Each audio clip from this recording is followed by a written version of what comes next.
So you've probably heard of like OpenClaw and Agentic AI, Hermes, all of that stuff, but you might not really know what the point is. For me, I thought Agentic AI was only good if you were having it do a task like book a flight or create a travel itinerary or etc., whatever the actual task is. I thought it was only good for tasks. But while using Gemini Spark, I've actually realized that the most important part of OpenClaw and Hermes and all these Agentic AI things, Claude Code, all of it, is actually the fact that it's agentic and has a workspace. That makes it better for everything you're using AI for, I promise. And to demonstrate this, I've actually had Gemini Spark create a slideshow introducing itself. It's going to be a little rough, like it is AI generated. I don't show AI generated stuff on this channel. I don't think it's high enough quality, but I'm going to show it to you here so that you can get an idea of how powerful Gemini Spark is. Now, before we get into it, Gemini Spark is running on the Flash model, 3.6 Flash, so it's not running the Pro model at all, as far as I know, but it can spin up many sub-agents. So if you have a multi-step task, even though it takes longer for each individual step than just using the regular Gemini, because, again, it's doing agentic things, because it can spin up many smaller sub-agents, it actually completes larger tasks way faster. So if I ask it to go out and do a bunch of research on my YouTube channel, what videos are doing well, what videos on my competitors are doing well, etc., it can do that unbelievably fast because it spins up a bunch of different sub-agents to research each thing individually. So it doesn't watch one video, watch the next. It does it all at the same time in parallel. Without further ado, here is its slideshow. Introducing Gemini Spark, why Agentic AI wins. Here's my channel. Did a good job on that. The core shift here, as it says, is from an isolated chat window to deep cross-system synthesis. What does that mean? What does that mean? So this is the number one thing of Gemini Spark that I'm noticing. In terms of like a personal assistant AI, this is way closer than just a standard chatbot interface. Yes, those have memory. Yes, those can retrieve past chats, etc., But the fact that it's storing everything that we're talking about into documents in my Google Drive, and then it's pulling from those exact documents, leads to much better recall. We're going to talk a little bit more later about how much this improves memory performance on these things. You don't get that context bloat and, the eventual context degradation. It's running across all of your Google Workspace, and it can even integrate with your local Mac file systems. I haven't been doing much with that yet, but as you know from my Rabbit R1 videos, that can lead to some pretty cool stuff.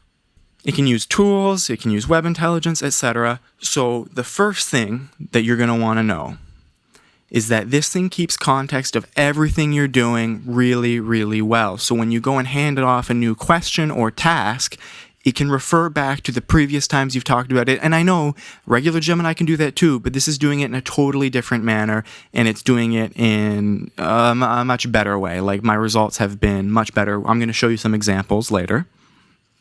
So it's telling you the difference between System 1 and System 2 AI. This actually isn't relevant here. I don't know why it included this. Agentic search replaces linear retrieval. So this is the memory part that we were talking about. So regular AI, when you ask it about something that you said before, or you're asking it to pull up old things that you're talking about, or when a piece of like a document from earlier is now relevant to your current question, it has to try to read through that in its context window rather than being able to write a line of code that will search through the document or search through the previous chats in order to more deterministically pull up that information. So it's able to better structure that information for itself to process. Think about it kind of like this. It's the difference between trying to think of something in your head. You're talking about it earlier, and what was it again?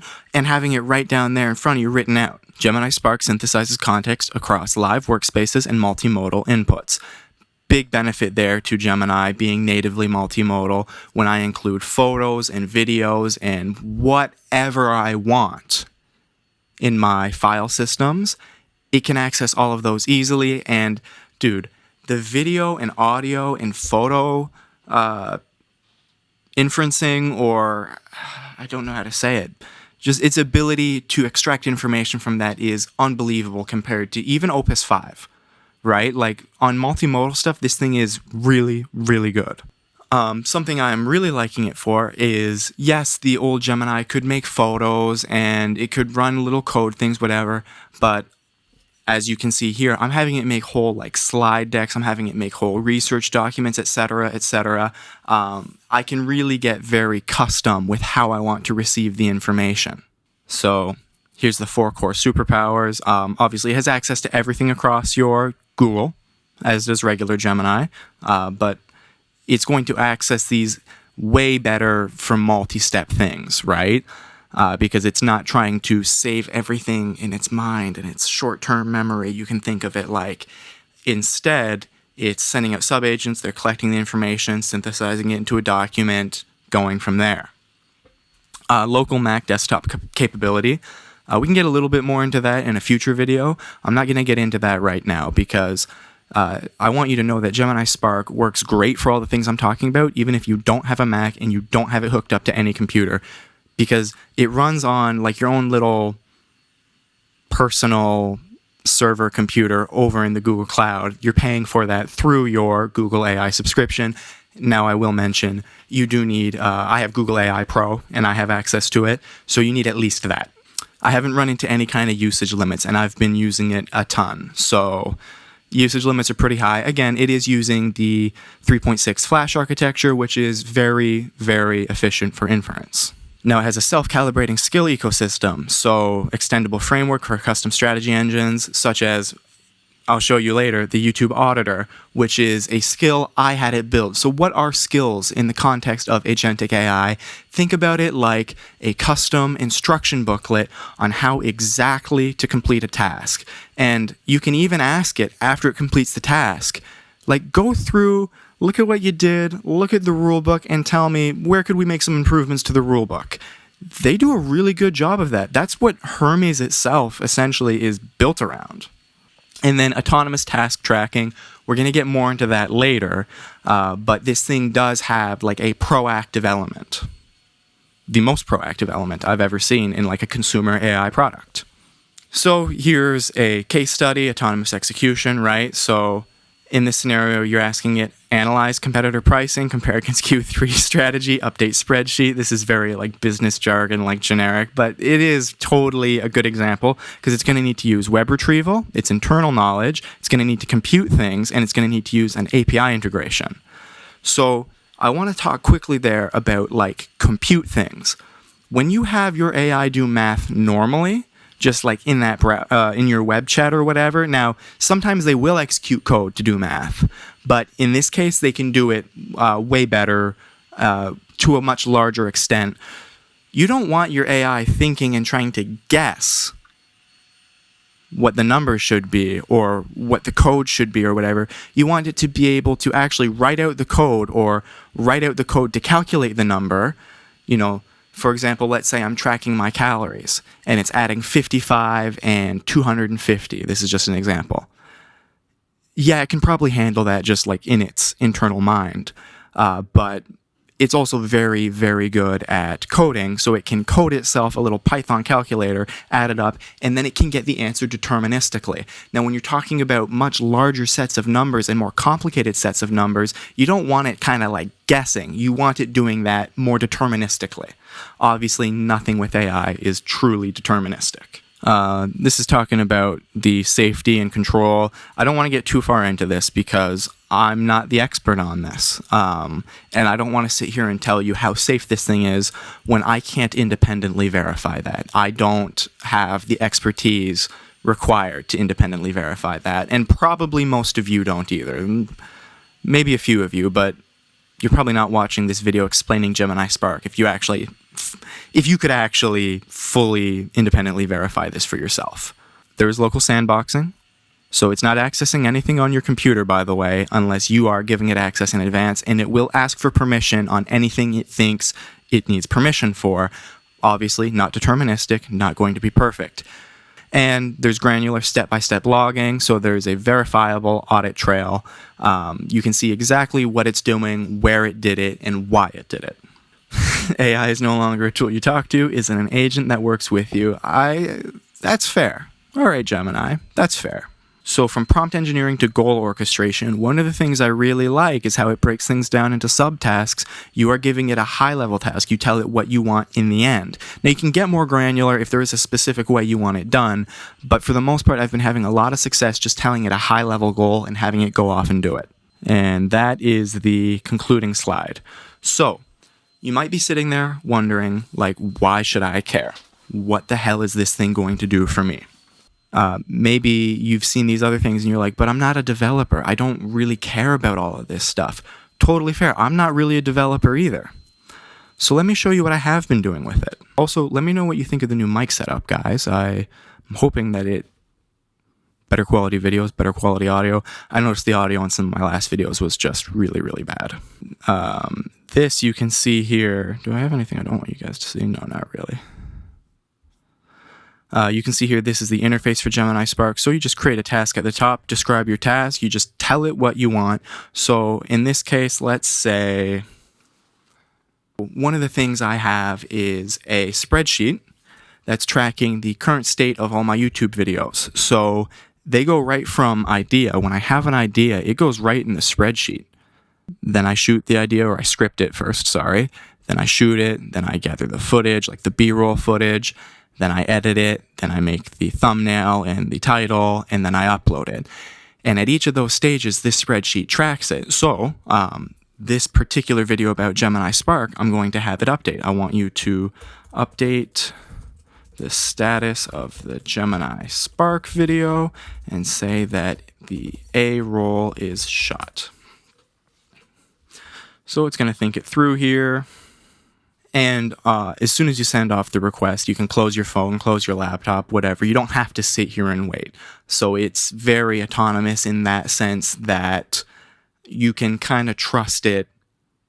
I'm not saying trust it like security-wise. I'm saying you tell it to do something. You can trust that it's going to go do it and then notify you. I haven't noticed any like weird glitches where it hangs and like gives up or anything like that. While we wait on that, let me show you my calorie tracker. So this is, a little bit personal here, but this is roughly me, based on the training routine that it already knows for me. I've given it that information already. It has done the math on what I need to do to lose weight. And by the way, this can be a sensitive topic for some people. I want everyone to know that I'm not sensitive about it, but I totally understand if you are. And if you want to skip past this section of the video, I totally understand. You're not going to miss out on anything crucial. If this is just too sensitive for you, feel free to skip ahead. It's tracking it in this spreadsheet. So here's the spreadsheet. Thank you, Gemini. Thank you. Thank you for all of this. Thank you for all of this. Okay. So for breakfast, I had a protein shake. It got the calories, the protein, the carbs, the notes that it's made. And then before my workout, I had a Mountain Dew. I'm doing great, guys, by the way, on my diet and just treating my body really well. I'm doing phenomenal.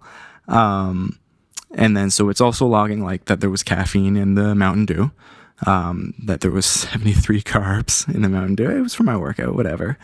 And then also my current total calories, total protein, total carbs, and what I need, my daily targets and the remaining things. And now I can enter things into this manually myself, and it's set it up like an Excel or like a Google Sheets spreadsheet where when I change one of these numbers, it changes the whole thing. Let's say I said this was 300 calories. Boom, updated right there. So really, really cool. But for the most part, I'm not updating it myself. I'm just telling Gemini what I'm eating. For example, I just sent it a picture of the Mountain Dew. And it logged it all for me. And now a really, really important part of this for me is I could take that anywhere else. I could take that over to Claude Fable in a year from now if I wanted to get a really, really in-depth analysis of it or something, right? Like I can take these documents to a stronger model. I'm not stuck in that chat window. Something I really like. So that's one of the ways I'm using it. Let's run back over here. I think we are probably done here. Yep, so they have updated the status of the Gemini Spark video project. So here is Spoilers. Now, not all these videos will get made, so it's not really spoilers. But here's the master video pipeline. Script outlines, editing and post-production checklist, blah, blah, blah, blah, blah. I'm not even using this for myself, right? I don't read through this. This is for Gemini Spark's use only. And when I need information from it, like where am I at on each video, what should I be doing next, whatever, I ask Gemini Spark, and it goes and retrieves it from that document. I can do that from any of the chats because, again, it's just going to that connected document. It's not being held in the internal memory in the chat. Very, very nice. And now I want to show you one more thing. And that is the fact that you can have it do recurring tasks. So, in this example, for a future video on the Rabbit R1 that I'm making, I want it to take all the meeting recorder emails that I get from my Rabbit R1, and I want it to process them into its own Google document or append it to a relevant Google document if it seems relevant to one of the other ones. So that's what I'm going to tell it. And so it doesn't just run these at set times. It's actually checking to see for emails that match that criteria and then executing it as soon as it gets that email. It works very well. I've already tested it. And if you want to see how it works for the Rabbit and how I'm going to be integrating it with the Rabbit, get subscribed. That video is coming probably around the same time this video comes out.